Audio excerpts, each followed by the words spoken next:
Mari belajar, kita berkarya menjadi yang terbaik di udara lewat radio Suara Teknika. Satukan cita, wujudkan mimpi di SMK Negeri 3 Singaraja lewat radio Suara Teknika. Mari belajar, mari berkarya, satukan langkah, jangan pernah menyerah. Mari belajar, kita berkarya menjadi yang terbaik di udara lewat radio Suara Teknika. Satukan cita, wujudkan mimpi di SMK Negeri 3 Singaraja lewat radio Suara Teknika. Mari belajar, kita berkarya menjadi yang terbaik di udara lewat radio Suara Teknika. Satukan cita, wujudkan mimpi di SMK Negeri 3 Singaraja lewat radio Suara Teknika. Lewat radio Suara Teknika.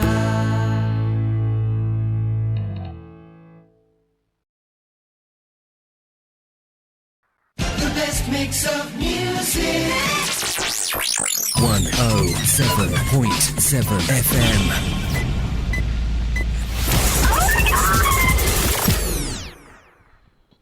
Ya, selamat pagi sahabat Suara Teknika dimanapun berada. Bagaimana keadaannya hari ini? Semoga semuanya dalam keadaan sehat dan juga berbahagia.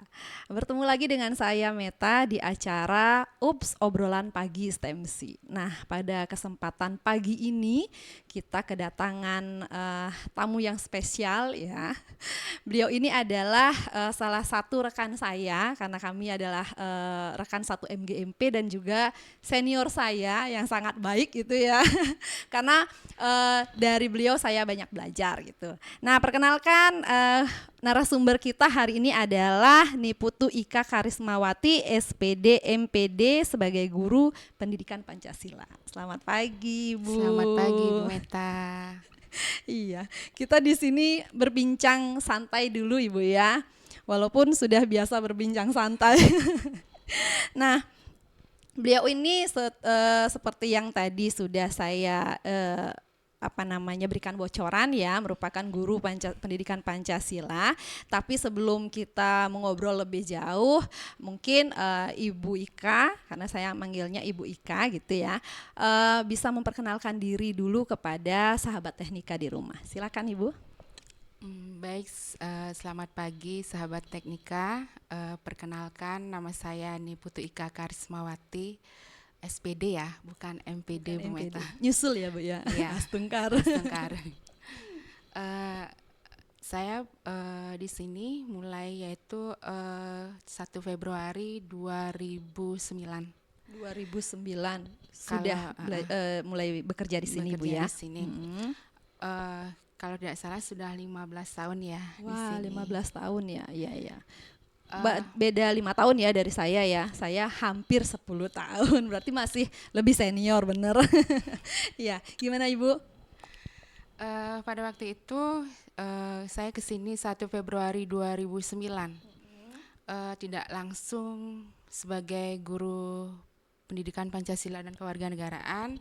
Tapi di sini saya mulai dengan mengajar budi pekerti. Budi pekerti terlebih dahulu ya. Karena pada waktu itu gurunya kalau tidak salah 6 orang dan pendidikan Pancasilanya pendidikan Pancasila dan kewarganegaraan itu sudah full ya. Full ya. Akhirnya saya ke bagian mengajar budi pekerti. Budi pekerti ya. Berarti di sini awal mula karirnya Ibu sebagai guru, apa ada sekolah lain sebelum di sini Ibu? Oh iya, Sebelumnya itu tahun 2008 saya mengajar di SD, kebetulan ada di dekat dengan desa saya. Saya dari Desa Munduk, Kecamatan Banjar, Kabupaten Buleleng. Oh iya, lumayan ya dari sini ya Bu ya. Setelah itu baru berarti di sini itu langsung PNS Ibu ya? Iya, Oh iya. CPNS dulu Oh iya, 1 CPNS. Februari, kemudian 1 Februari 2011 baru diangkat menjadi PNS. Berarti itu 2009 sampai 2011 baru PNS-nya itu sah gitu ya Bu ya. Iya, 2 tahun Ibu ya iya, berarti ya. Oh iya ya, berarti dari SD langsung CPNS-nya di sini. 15 iya, tahun sudah ya iya, Bu ya. Wah. Nah, 15 tahun itu kan sudah merupakan waktu yang sudah sangat lama Ibu ya. Nah, pasti banyak pengalaman yang sudah Ibu dapatkan dari sekolah kita tercinta gitu ya, baik pengalaman menyenangkan ataupun tidak menyenangkannya gitu. Mungkin bisa diceritakan Ibu pengalaman yang seperti apa Ibu dapatkan di sekolah kita. Baik, terima kasih Bu Meta. Pengalaman yang saya dapat di sini selama 15 tahun sangat luar biasa ya.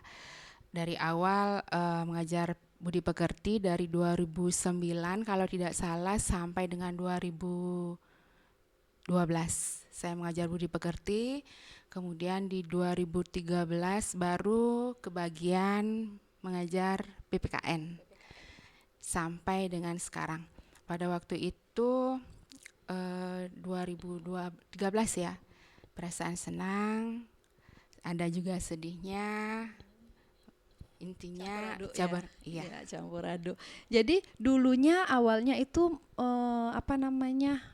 mengajar budi pekerti Bu ya.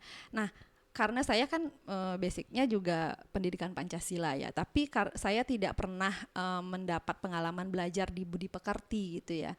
Mungkin ada kalau tidak salah sih hampir mirip-mirip Bu ya antara Iya, pendidikan Pancasila dan budi pekerti ya. iya. Bagaimana Ibu? Apa perbedaannya deh?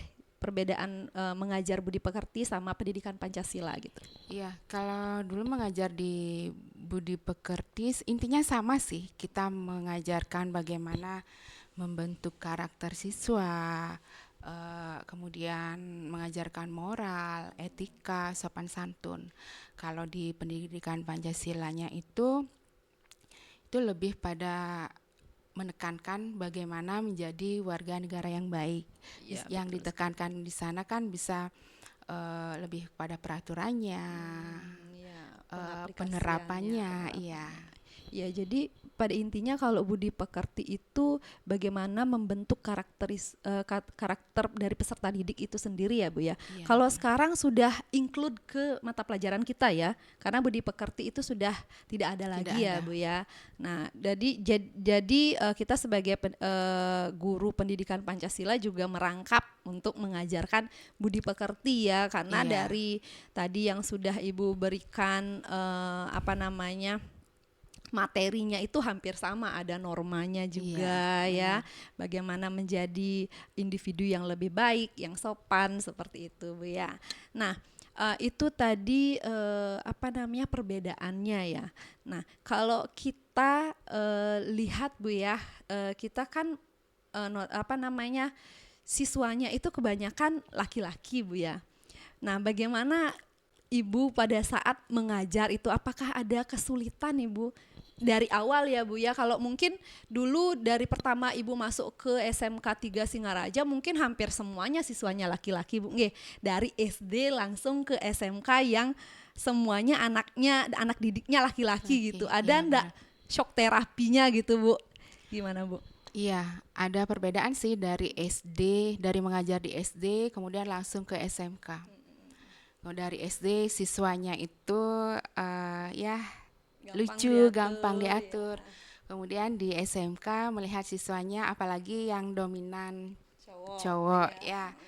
Ada sebenarnya banyak kesulitan. Pertama, selain jujur sih, kalau saya mengajar di sini itu ada semangat, kemudian rasa senangnya ada, sedihnya juga ada. Sedihnya ketika kita di kelas, kemudian materi tidak tersampaikan dengan baik, kemudian anak-anak tidak bisa menyerap materi dengan baik, kemudian apa yang kita misalnya kita tuntut misalnya untuk menjaga mentaati peraturan itu kurang, itu biasanya Iya, yang iya. membuat kita agak sedih. Agak sedih ya, iya. Hampir sama juga ya Bu ya. Jadi padahal kita dari rumah gitu sudah mempersiapkan diri Iya, dengan sangat matang gitu Iya. ya Bu ya, dengan semangat berkobar gitu ya untuk nantinya memberikan materi, tapi nyampe di kelas gitu anak-anaknya agak males gitu mendengarkan gurunya. Iya. Nah itulah sebagai tantangan Iya, benar. bagi kita ya sebagai guru, bagaimana cara siswa itu agar mau melihat kita gitu ya, agar disukai. Iya betul, agar disukai, agar melirik kita dan nantinya bisa fokus mendengarkan kita Iya, gitu ya benar, Bu Bu ya. Meta. Iya itu. Nah itu juga masih PR buat saya ya. Nah jadi nanti kita sama-sama belajar lagi ya Bu ya, karena saya sama beliau juga sering sering bertukar pikiran bagaimana sih, apalagi kalau materinya agak susah ya, jadi saya nyontek-nyontek dulu ini bagaimana ini gitu. Karena kalau materi beliau lebih menguasai gitu ya, karena dari pengalaman 15 tahun itu ya Bu ya. Ya gitu. Tapi masih perlu belajar Bu Meta. Iya betul. Walaupun 15 tahun, karena perubahannya itu terus ada gitu ya. Jadi harus tetap belajar gitu. Jadi guru itu tidak hanya ini memberikan materi aja, tapi juga Iya. belajar ya sepanjang hayat gitu Bung. Long life is education. Iya betul. Long life is education. Nah itu harus kita terapkan juga kepada anak didik kita ya Bu ya.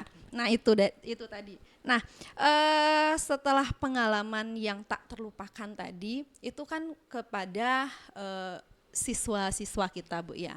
Nah di lingkungan Ibu sebagai pengajar, yaitu mungkin dari guru-guru, rekan guru ataupun rekan-rekan pegawai yang ada di sini, bagaimana Ibu kesannya Ibu?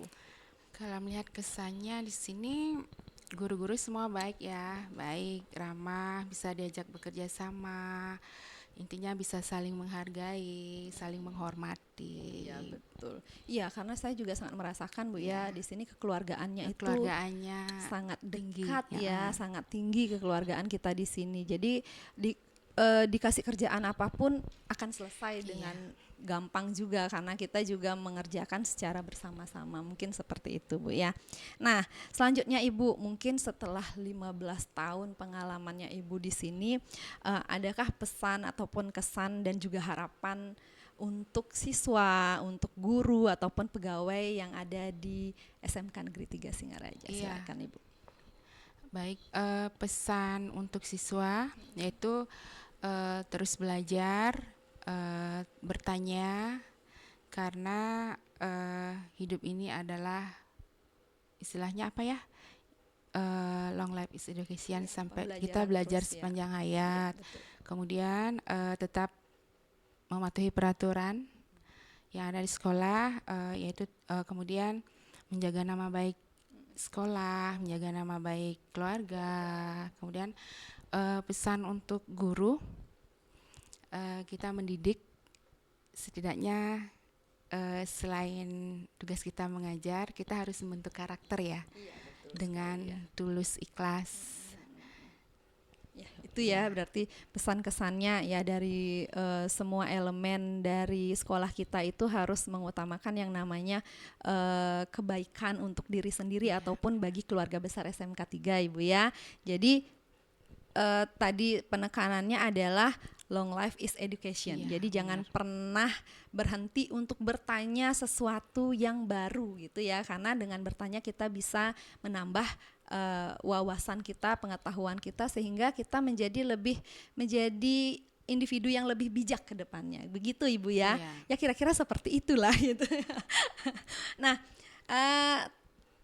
mungkin hal terakhir ini Bu, memberikan closing statement bagi atau kata motivasi untuk kita keluarga besar SMK Negeri 3 Singaraja ke depannya agar lebih baik lagi Ibu.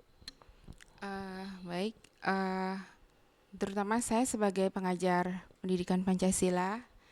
Pendidikan Pancasila itu tidak cukup hanya kita belajar pengetahuan, tetapi kita harus menerapkan nilai-nilai Pancasila tersebut, karena nilai Pancasila itu merupakan pondasi ya. Iya, betul sekali, betul. Pondasi bagaimana membangun karakter daripada bangsa tersebut agar menjadi bangsa yang lebih maju ke depannya. Iya, jadi inilah tantangan terbesar kita sebagai guru pendidikan Pancasila ya, membentuk karakter dari peserta didik, karena mereka merupakan ujung tombak dari kemajuan bangsa kita, Ibu. Itu ya. Iya. Jadi seperti itu tadi closing statement terakhir dari Ibu Ika di pertemuan kita pagi ini. Jadi terima kasih Ibu Ika sudah datang untuk berbincang-bincang Sama-sama, Bu santai Meta. di sini. Jangan pernah kapok untuk menjadi narasumber lagi ya. Mungkin saya harus perlu belajar lagi Bu Meta ya. Iya Biar betul. kedepannya jadi yang lebih baik. Iya betul. Saya juga Mungkin ya. karena Bu, ini ya. Prama grogi. Iya betul Ibu. Saya juga sudah beberapa kali, tapi kalau udah duduk di sini masih saja grogi gitu ya. Nah, itu tadi perbincangan kita dengan Ibu Ika Karismawati dengan berbagai macam pengalaman beliau yang sudah kita simak tadi bersama. Karena sudah closing statement terakhir, jadi itu merupakan penutup perjumpaan kita hari ini di acara UPS. Kita akan bertemu lagi di lain kesempatan dengan narasumber yang lebih bagus lagi tentunya. Terima kasih atas perhatiannya. Selamat pagi, sampai jumpa.